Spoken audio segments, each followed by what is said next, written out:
రాకపోతే నాతో మాట్లాడేయా, నా యందు నువ్వు ఆనందించాలి. నా యందు ఆనందిస్తున్నప్పుడే నిజంగా నేను రక్షణ పొంది ఉన్నాను.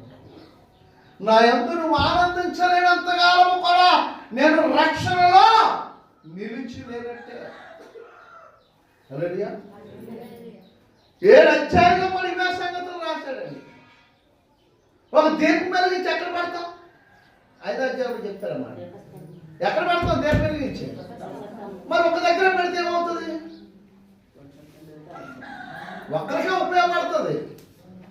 దీపం వెలిగించి కొంచెం కింద పెట్టడానికి ఎక్కడికి వస్తుంది? ఆ కొంచానికే. అదే ఇంటి బయట దీపస్తంభం మీద పెడితే ఆ చుట్టూ ఉన్న ప్రజలందరికీ ఆయన కోరుకుంటుంది ఏంటంటే అలాంటి దీపస్తంభం నువ్వు కావాలి, అలాంటి జ్యోతిగా నువ్వు వెలిగింపబడాలి. చాలా విషయాలు ఉంటాయి. ఒక వ్యక్తిని ప్రేమించే విధానం, దేవుని చూసే విధానం, దేవుని కనుగొనే విధానం, దేవుని కనుగొన్న విధానం, ఆయన కనికరం నీ మీదకి వచ్చే విధానం 7 అధ్యాయాలు చదువుకుంటూ వస్తుంది. కాదు మత్తయి సువార్త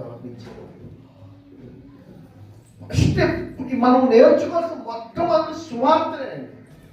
మరి ఈ సువార్త మీరు ఎన్నిసార్లు చదివారు? సువార్త గ్రంథంలోని సువార్త వాటిలో నుంచి మీరు ఏం విన్నారో నాకు తెలియదు, కానీ ఇక్కడి నుంచి సువార్తలు ప్రతి ఆదివారం శుక్రవారం కూడా జరుగుతాయి. ఈ ప్రాంతానికి అవసరమే సువార్త, పత్రికలు అవసరమే.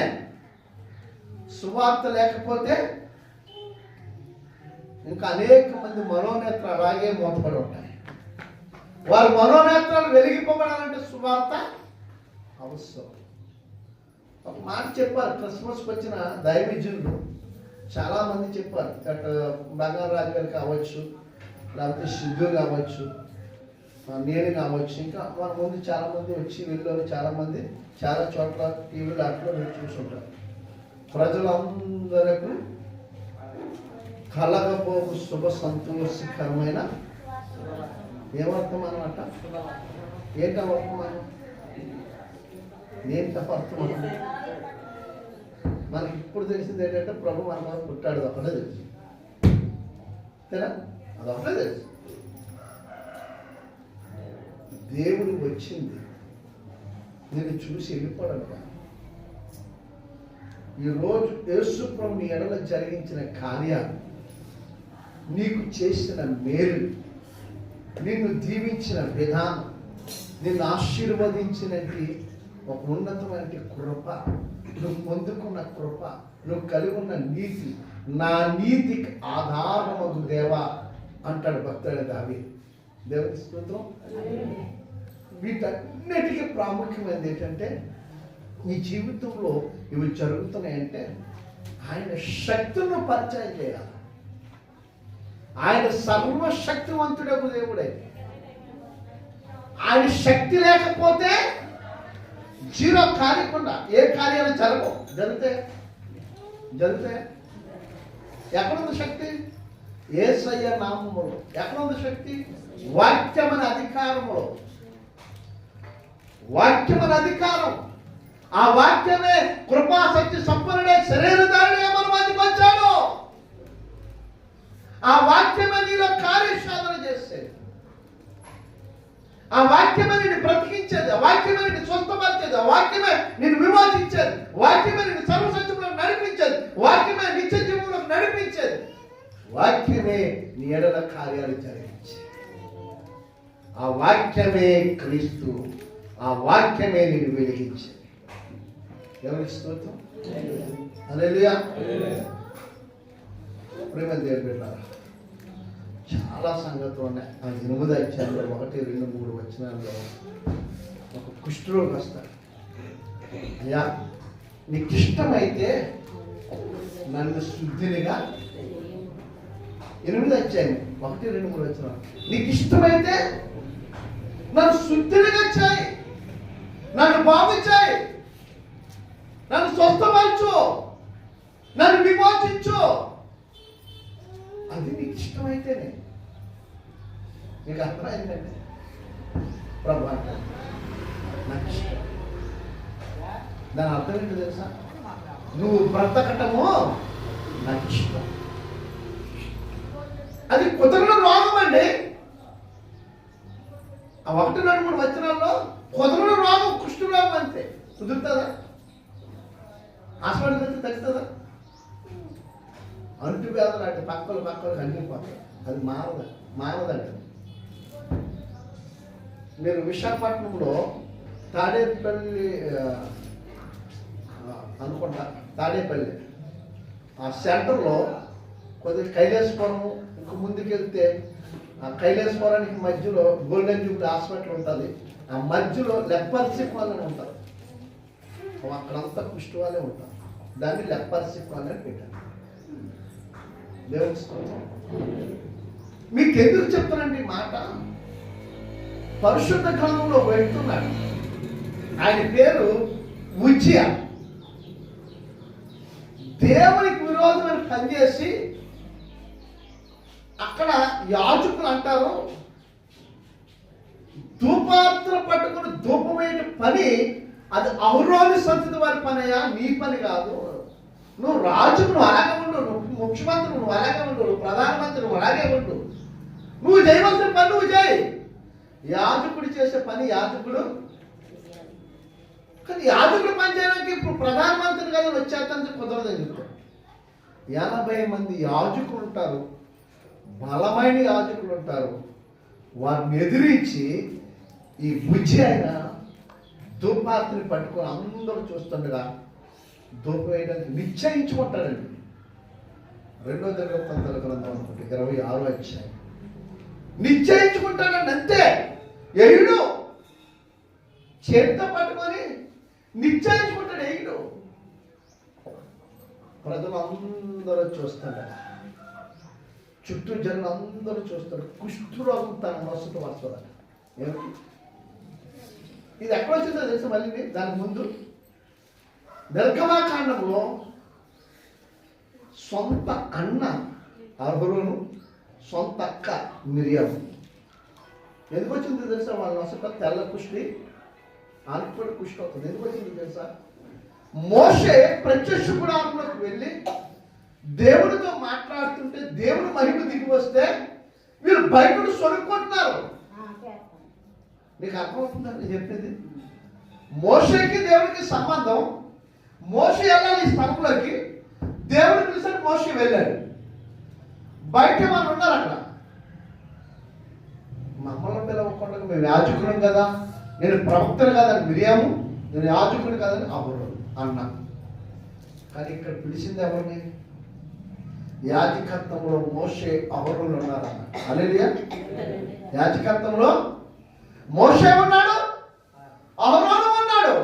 కానీ పిలిచింది ఎవరు? మొదట మోషే పిలిచాడు. మోషే మాట్లాడుతున్నాడు, మీరు ఇద్దరిది బయటకు వెళ్ళుకోవాలి. బయటకు వచ్చిన వాడు అసలు కుష్ఠంలో తెల కుష్ఠం. దేవుడి కోపాన్ని నీకు చెప్పిందే నీకే చెప్తాడు, నాకు చెప్పడు. అది నా పని కాదు.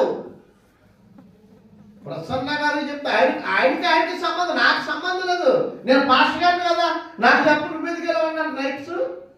ఎవరు చెప్పే పని, ఎవరు చేయవలసిన పని, ఎవరు చెప్పింది వాళ్ళే. ఎప్పుడైతే ఈ విజయాన్ని నిశ్చయించుకుంటాడు, ఎంత భయంకరమైనది కుష్టి. లేవియా కాండంలో కూడా దానికోసం చెప్పారు.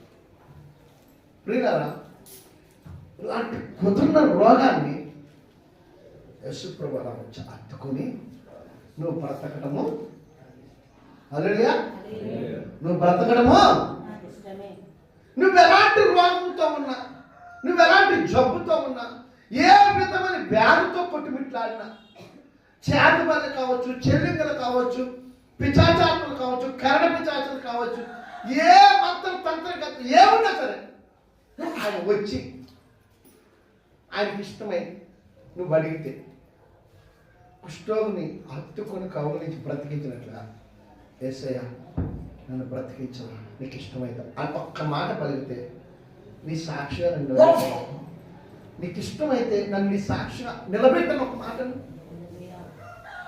ఆశ్చర్యంతో నీ కార్యం చేసేస్తాను. రెప్పపాటున. నేను ముగించేస్తాను, తర్వాత వచ్చేవారని చెప్పుకోవాలి. హల్లెలూయా, హల్లెలూయా. ఒక్క మాట చెప్తాను. ఆదికాండం మొదలుకొని ప్రకటన గ్రంథం వరకు చాలా మందికి తెలుసు 66 గ్రంథాలు కదా.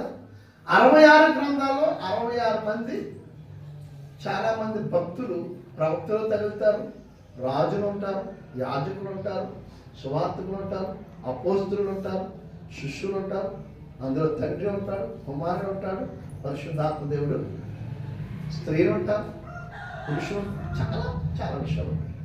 అయితే ఇది ఆదికాండం మొదలు ప్రకటన గ్రంథం వరకు ప్రార్థన చేసే చాలా మంది భక్తులు ఉన్నారు లేదా? ఎవరి ప్రార్థనకి స్పీడ్గా సమాధానం వచ్చింది? ఇద్దరు భక్తులు ప్రార్థన చేశారు, హిజ్కియా కదా. ఇంకొక ఆయన ఉన్నాడు చెప్పాలి, హిజ్కియా కంటే స్పీడ్గా వచ్చింది కదా. ఎవరికి చెప్పండి మరి. నేను రాత్రి 2:30 లేచి బుర్రకొట్టుకుంటున్నాను, ఆలోచిస్తున్నాను. 2:30 నిద్ర పట్టలేదు, 6 వరకు ఉన్నాను. కదా యేసు ప్రభువు వెంటనే రాలేదా? రాలేదా? యేసు ప్రభువు చేస్తే రాలేదా? వెంటనే రాలేదా?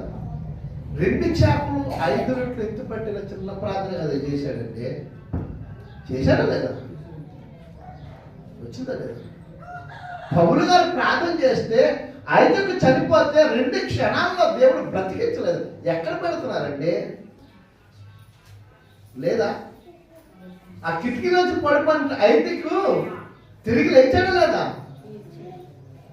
పేతురు ప్రార్థన చేస్తే ద్వారక తిరిగి లేచిందా లేదా? ఏమన్నా సజీవురాలుగా. యేసు ప్రార్థన చేస్తే 4 రోజులు సమాధిలో ఉన్నట్టు లాజరు వచ్చాడా లేదా? వచ్చాడా లేదండి? ఈరోజు నువ్వు ప్రార్థన చేస్తే నేను చెప్తున్నాను, ప్రభు నామములో నీ భారము, నీ వేదన, నీ దుఃఖం నీ దేవుడే ఉండాలి. నీ పనులు కాదు, నీ అవసరాలు కాదు, నీకు కావలసినది కాదు, నీకేది కావాలన్నా మొదట నీ దేవుడి దగ్గరికి వెళ్ళి ఇవన్నీ జరగాలంటే ఆయన ఉన్నాడు. హల్లెలూయా, హల్లెలూయా. ఆయన లేకుండా ఎంతో ప్రయాసపడి ఏడు చేసి దొరికినా ప్రయోజనము. ఆ ప్రయోజనం లేని వ్యక్తి ఎవరో వచ్చే ఆదివారం చెప్తాం.